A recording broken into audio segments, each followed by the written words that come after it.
He moku ka wa'a. There's an island in a canoe. He wa'a, he moku. There's a canoe in the island. It's not just about sticking your blade in the water. It's about finding the foundation of why it started. Our people came together. Our people traveled. We were voyagers. We didn't just stay in one spot. That canoe is life. The wa'a is more than just the wa'a. It's a living entity that brought us from one place to another, crossing the oceans in the Pacific Islands. The canoe, I don't look at it as just a boat out there. It has got its own little spirit. And so you have to take care of it. And malama, to take care, means to take care of the canoe itself too. You take care of it so it takes care of you. The wa'akaulua, the double hull canoes, they were the vehicles of our ancient ancestors. And if you didn't walk, you probably sailed, because that's how they came here. These voyaging canoes, or just canoes in general, was really a mainstay of our lifestyle, and they were everywhere. It was our connection to each other, as the ocean was our roadways. Our canoe was a vessel that traveled throughout the Pacific and connected all of us, people of the Pacific.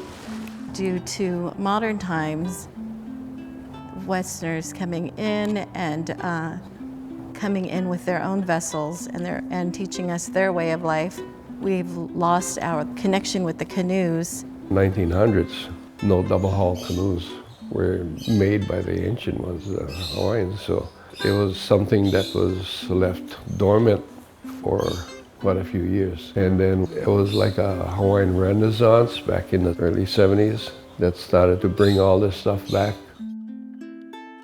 I have great appreciation for our kalaiwa'a because there really aren't too many of them, and it truly is an art. Keola Sakera built Mo'olele, and he also started that project for Mo'okiha. And these are masters of canoes. To be able to see these canoes and to be able to put the curves symmetrically the way that they fit into a canoe.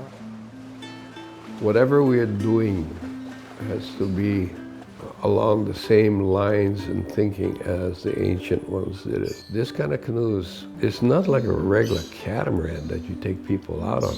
This is a cultural icon. I strongly believe in the cultural spirits, the ocean spirit being Kanaloa.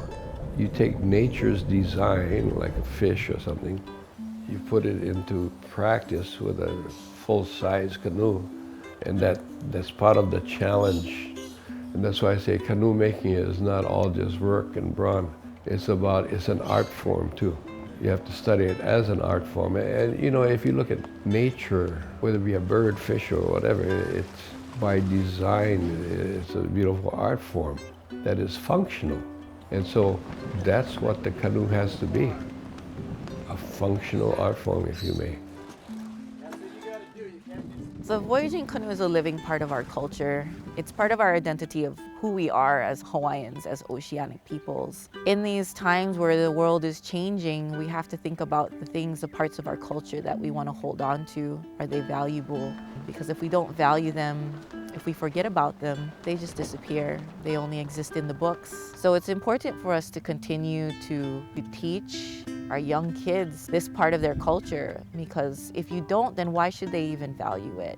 The wa'a, it does bring back a direct connection to in the roots.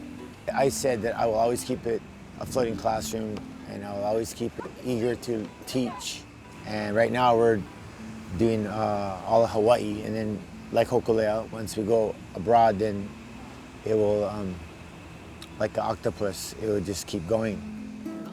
The wa'a is entity and spirit that can teach you about yourself, the ocean, your ancestors, and that's one of the great values of it. Our canoes are going to continue to live on, and our youth are going to continue with the canoes. It's the new phase of what was ancient. Now we're trying to bring it back in. And we're lucky enough, we have a canoe here on Maui. We have Mo'okiha, we have Mo'olele, and it's who we are as a Hawaiian people.